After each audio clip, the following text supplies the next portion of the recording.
ప్రభుత్వానికి విచక్షణ అధికారం ఉండొచ్చు, ఎవరినైనా జైల్లో పెట్టే అధికారం ఉండొచ్చు, ఎవరి మీద ట్యాక్స్ వేసే అధికారం ఉండొచ్చు, కానీ ఇల్లు కూలగొట్టే అధికారం ఎవరికి లేదు. నేను మొదటి నుంచి చెప్తున్నా, హైడ్రా ఎప్పుడైతే పుట్టిందో ఇంకా హైడ్రా పేరు ఎక్కడి నుంచి వచ్చింది, ఎవరి వారసత్వంగా వచ్చిందని ఎవరికి తెలియదు. కానీ రేవంత్ రెడ్డి గారు చెప్పింది, ఈ హైడ్రా అనేది ఆనాటి ప్రపంచంలో ఎవరు నియంత్రణ గురించి మాట్లాడినా హిట్లర్ గురించి మాట్లాడతారు. ఆ హిట్లర్ ఎన్ని దుర్మార్గాలు కొడిగట్టిండు, ఎన్ని లక్షల మందిని గ్యాస్ పైప్లను తోలి చంపేసిండు, ఎంత విధ్వంసం సృష్టించిండో మనం చూస్తూ ఉంటాం. ఈ హైడ్రా అనే పేరట అత్యున్నతమైన నిర్ణయాలు తీసుకున్నటువంటి ఒక బాడీ.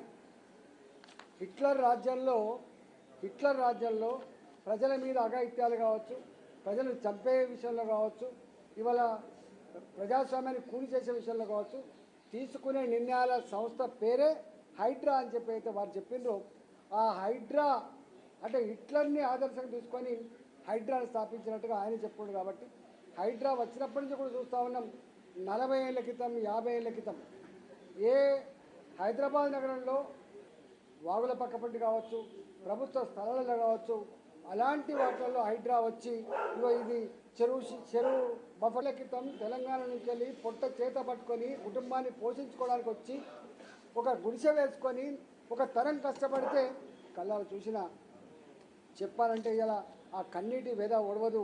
నల్ల చెరువులో ఇల్లు కూలగొట్టినప్పుడు బుచ్చమ్మ అనేటువంటి యాదవ మహిళ ఎట్లా సూసైడ్ జరిగిపోయింది. కానీ హైడ్రా చరిత్ర చూసిన తర్వాత ఇది పేదల ఇల్లు కూలగొట్టేటువంటి ఒక సంస్థగా, ప్రజల్ని వేధించే సంస్థగా, ఇవాళ వాళ్ళకు అనుకున్నోళ్లకు భూములు కట్టబెట్టి వాళ్ళకు వ్యతిరేకంగా ఉన్నటువంటి వాళ్ళ ఇండ్లు కూలగొట్టుడు, భూములు గుంజుకునే సంస్థగా అది రికార్డుకి ఎక్కింది. కాబట్టి కోర్టు అనేక సార్లు, నాకు తెలిసి ఒక 60-63 సార్లు ఇవాళ కోర్టు ధిక్కరణకు పాల్పడినట్టు చెప్తా ఉన్నారు. కాబట్టి గిన్నిసార్లు ధిక్కరణకు పాల్పడుతున్నప్పుడు మరి ప్రభుత్వం మార్చుకోవాల్సి అక్కడ ఉండే.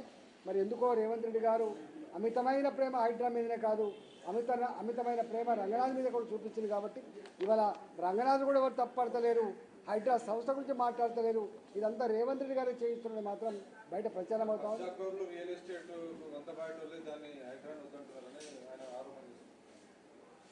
ఇది దాని మీద పోలింగ్ పెడితే మీలాంటి టీవీలల్లా ఈ హైడ్రా చేస్తున్న పని గొప్పగా ఉందా చెడ్డగా ఉందా అని చెప్పి మీరు పోలింగ్ పెడితే దాన్ని బట్టి తెలుస్తుంది కదా. దానికి నేను చెప్పడానికి ఇంకోటి చెప్పలేదు. హైడ్రా అనేది ప్రజల గూడును కూల్చే సంస్థగా ముద్రపడ్డది, ప్రజల్ని వేధించే సంస్థగా ముద్రపడ్డది. ఎక్కడో అక్కడక్కడ ఆక్యుపై చేయబడినటువంటి పార్కులు కొంత కాపాడొచ్చింది కాదు. హైడ్రా 90% మాత్రం ఈ హైడ్రా అనగానే భయపడే పరిస్థితి వచ్చింది. ఒకనాడు మీకు తెలిసి రియల్ ఎస్టేట్లో ఇది రివర్ పక్కకున్నటువంటి రివర్ ఫ్రంట్ పక్క పంటున్నటువంటి ఇళ్ళని, లేకపోతే చెరువుల పక్క పంటి లేక్ వ్యూలు అని చెప్పి వచ్చాయి. ఇవాళ లేక్ వ్యూ రివర్ ఫ్రంట్ అని కానీ పేరు చెప్పుకునేటువంటి పరిస్థితి లేదు. ఇవాళ ఎక్కడికి వచ్చిందంటే హైదరాబాద్లో ఏ అపార్ట్మెంట్ కొనుక్కోవాలన్నా, హైదరాబాద్లో ఎక్కడైనా గేటెడ్ కమ్యూనిటీలో కానీ ఇవాళ హైదరాబాద్లో కట్టిన ఇల్లు కొనుక్కోవాలంటే హైడ్రా పర్మిషన్ ఉందా అని చెప్పి అడిగే పరిస్థితి వచ్చింది. హైడ్రా అన్ని సంస్థల కంటే ఒక సుప్రీం సంస్థగా, అది రెవెన్యూ డిపార్ట్మెంటు, అది మున్సిపల్ అడ్మినిస్ట్రేషన్ డిపార్ట్మెంటు, అది హోమ్ డిపార్ట్మెంటు, ఏ డిపార్ట్మెంట్ కూడా వాటిని నియంత్రించే పరిస్థితి లేదు.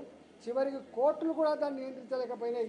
వాళ్ళకి యాసకు వచ్చి మొన్న వాళ్ళు ప్రకటించారు. కాబట్టి నాకు తెలిసి ఒక స్టేజ్లో రేవంత్ రెడ్డి గారికి కూడా ఈ హైడ్రా సంస్థ ఇంటదో అనే పరిస్థితి వచ్చింది.